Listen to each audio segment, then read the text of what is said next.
Hello friend, अभी मैंने recently एक सीरीज देखी, एक मूवी देखी नेटफ्लिक्स पे ब्रेज़न। ये आप हिंदी डब में भी देख सकते हो। ज़्यादा बड़ी सीरीज नहीं है, ये ज़्यादा बड़ी मूवी नहीं है। ये 90 मिनट्स के अंदर ये आराम से रैप अप हो जाती है। सो ये एक क्राइम सीरीज है, क्राइम मूवी है, हू डन इट मर्डर मिस्ट्री के ऊपर। और जिनको हू डन इट मर्डर मिस्ट्री पसंद है, मे बी वो जानना चाहेंगे कि ब्रेज़न क्या है क्या नहीं है, क्या अपना टाइम स्पेंड करना चाहिए इस मूवी को देखने के लिए। तो मैं ये ज़रूर कहूँगा कि before jumping to the conclusion, मैं इसकी स्टोरी के बारे में थोड़ी सी हल्की फुल्की सी बात कर लेता हूँ without giving much spoilers that what to expect out of this series. Whodunit murder mystery है तो मैं ज़्यादा डिटेल में कहानी नहीं बता सकता बिकॉज वो स्पॉइल हो जाएगा। बट मैं एक ट्रेलर जैसा एक लाइट दे देता हूँ कि क्या एक्सपेक्ट कर सकते हो।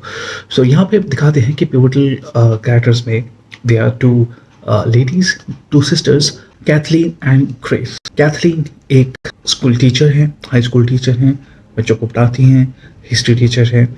और ग्रेस एक नॉवलिस्ट हैं, वो क्राइम स्टोरीज लिखती हैं, क्राइम राइटर हैं एक तरह से। ये दोनों साथ में करीब करीब रहते हैं और इनके बीच में जो इक्वेशन है वो एक हेल्दी इक्वेशन है। कोई सिबलिंग राइवलरी नहीं है, दोनों एक दूसरे को प्यार करते हैं और मतलब अच्छा एमिकेबल हेल्दी रिलेशनशिप है दोनों बहनों के बीच में। एक इनका नेबर है, पुलिस है, डिटेक्टिव है। और जो ये डिटेक्टिव हैं इनके नेबर, उनके साथ वन ऑफ द लेडीज हैं, वन ऑफ द सिस्टर्स हैं ग्रेस, उनके साथ इनका एक अफेयर काइंड ऑफ रिलेशनशिप शुरू हो जाता है, दोस्ती यारी अच्छा रिलेशनशिप शुरू हो जाता है। एक मर्डर होता है एंड मैं बता सकता हूँ कि वो मर्डर किसका है बिकॉज ये आउट एंड आउट यही स्टोरी है। दूसरी सिस्टर है जो हिस्ट्री टीचर है, कैथलीन, उनका मर्डर हो जाता है। और ये भी रिवील होता है कि दिस लेडी कैथलीन वो हिस्ट्री टीचर होने के साथ साथ एक डबल लाइफ लीड कर रही थी, एक डोमिनाट्रिक्स की। जिनको नहीं पता डोमिनाट्रिक्स क्या है, वो ये समझ लें कि वो एक कैम गर्ल की लाइफ लीड कर रही थी। तो ये जब रिवील होता है कि वो एक डबल लाइफ लीड कर रही थी, वो जो मर्डरर है उसने कोई एक पैटर्न है उनका, बिकॉज ऐसे और भी कुछ एक आध मर्डर्स हुए हैं और वो सभी के सभी डोमिनाट्रिक्स हैं, सभी के सभी कैम गर्ल्स हैं। तो ये जो दूसरी सिस्टर हैं ग्रेस, जो नॉवेल राइटर है, वो अपने ये जो बॉयफ्रेंड है इनका डिटेक्टिव नेबर, उनसे वो एक तरह से पेयर अप कर लेती हैं और ये दोनों मर्डरर को ढूंढने लग जाते हैं। यही है इसकी कहानी।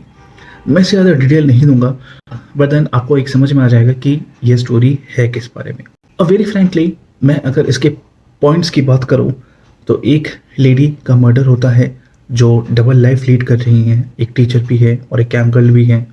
और उनकी जो सिस्टर हैं वो क्राइम नॉवल लिखती हैं, तो उनका भी जो दिमाग है वो इस तरह की क्राइम सॉल्विंग चीज़ों को एनालाइज करने के लिए काफ़ी जागरूक होता है, काफ़ी एक्टिव होता है।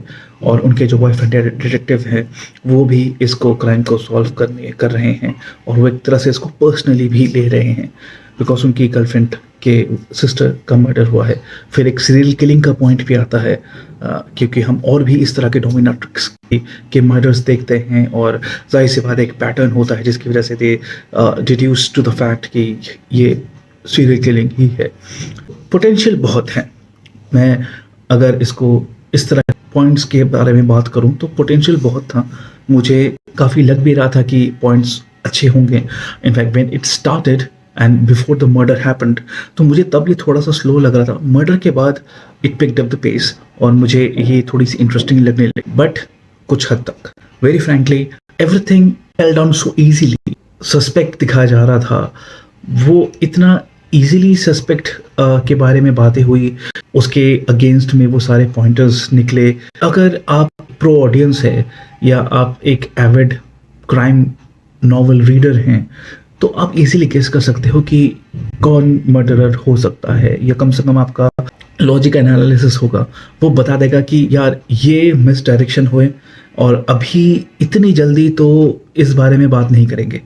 तो जाहिर सी बात है 1.5 घंटे की मूवी है, अब इतनी जल्दी ही अगर आपने क्रिमिनल को पकड़ लिया, किलर को पकड़ लिया, तो अब बाकी पोर्शन ऑफ द मूवी कैसे जस्टिफाई करोगे। तो जाहिर सी बात है स्टार्टिंग में जो दिखाया गया है वो मिस डायरेक्शन है, वो क्रिमिनल नहीं होता, हालांकि उसके अगेंस्ट काफ़ी कुछ चीज़ें पड़ी हुई मिलती है। उसके बाद जैसे ही हम सेकेंड सस्पेक्ट को पकड़ते हैं कैसे सेकंड सस्पेक्ट के ऊपर रडार जाता है, तो वो एवरीथिंग उसके अगेंस्ट चीज़ें फॉल बैक होने लग जाती हैं बहुत ही ईजिली। मैं ये बोलूँगा कि अगर आप एक प्रो ऑडियंस है, अगर आप प्रो मूवी वॉचर हैं, आपने इस तरह के क्राइम नॉवेल्स काफ़ी पढ़े हैं, क्राइम मूवीज़ या सीरीज़ आपने काफ़ी देखी हैं, तो आपको ये गेस करने में मुश्किल से आधा घंटा भी नहीं लगेगा कि ये मूवी अगले क्या चैप्टर्स रिवील करने वाली है। बेसिकली मूवी का प्लॉट आपको काफ़ी प्रेडिक्टेबल लग जाएगा। यहाँ पे ये मूवी एक्साइटमेंट के तौर पे, एंगेजमेंट के तौर पे फेल कर जाती है। लेकिन अगर आप ये जॉनरा क्राइम सीरीज या हू डन इट मर्डर मिस्ट्रीज आपने हाल फिलहाल में ही देखना शुरू किया है, तो हो सकता है ये मूवी आपको तब अच्छी लगेगी, क्योंकि इसका जो एलिमेंट है सस्पेंस का, अगर आपने ये वो सस्पेंस प्रेडिक्ट कर लिया तो आपको बोरिंग लगेगा, और अगर आपने वो सस्पेंस प्रेडिक्ट नहीं किया तो आपको इंटरेस्टिंग लगेगा। अगर आप एक प्रो मूवी वॉचर हैं या प्रो नॉवेल पढ़ते हैं इस तरह के मर्डर मिस्ट्रीज, तो आप इजीली गेस कर सकते हो। It won't really need a good very active presence of mind to guess कि क्या मर्डर हुआ था, क्या नहीं, कौन हो सकता है या कौन नहीं हो सकता। तो प्रेडिक्ट करना काफ़ी ईजी है इस मूवी में, जिसकी वजह से इंटरेस्टिंग प्लॉट्स होने के बावजूद ये मूवी फेल कर जाती है। यहाँ पे मैं इस मूवी को 2 आउट ऑफ 5 रेटिंग दूंगा, बट मैं एक रिकमेंडेशन और दूंगा। अगर आपको क्राइम सीरीज या मर्डर मिस्ट्रीज या हू डन इट मर्डर मिस्ट्रीज पसंद है, तो अल्फ्रेड हिचकॉक के मूवीज या नॉवेल्स आप ज़रूर देखिए।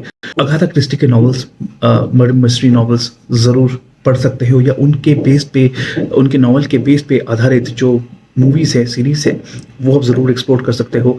हार्लन कोबिन के काफ़ी नॉवेल्स हैं जो बहुत ही अच्छी तरह से कॉन्वोल्यूटेड प्लॉट्स होते हैं, उसकी जो प्लॉट ट्विस्ट्स होते हैं वो बहुत इंटरेस्टिंग होते हैं। वो पकड़ना, वो गेस करना बहुत मुश्किल हो जाता है, even for a pro audience like me.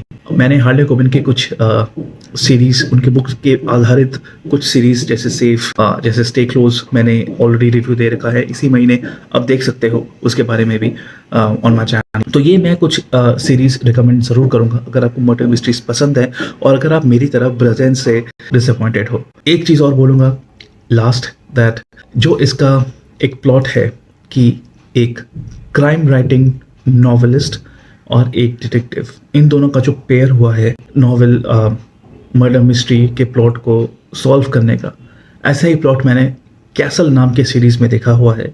Although castle में the plot was very interesting, और दो एक्टर्स हैं वो बहुत चार्मिंग थे, जिसकी वजह से अगर आपको एक पॉइंट पे वो स्टोरी अच्छी नहीं भी लगे तो आप उन एक्टर्स को देखने के लिए ज़रूर वो शो कंटिन्यू करोगे। तो कैसल मैं एक और सीरीज रिकमेंड कर सकता हूँ, अब वो ज़रूर एक्सप्लोर कर सकते हो। End of course if you resonate with whatever I am saying, press like and मेरा फेस है पहली बार देख रहे हो तो सब्सक्राइब कीजिएगा, बेल आइकन जरूर दबाना सो मैं जब भी कोई वीडियो अपलोड करूँ आपके स्क्रीन पे आ जाऊँ। That's all me for now, stay tuned for more update on movies and reviews. Take care, bye for now, I will see you in another video.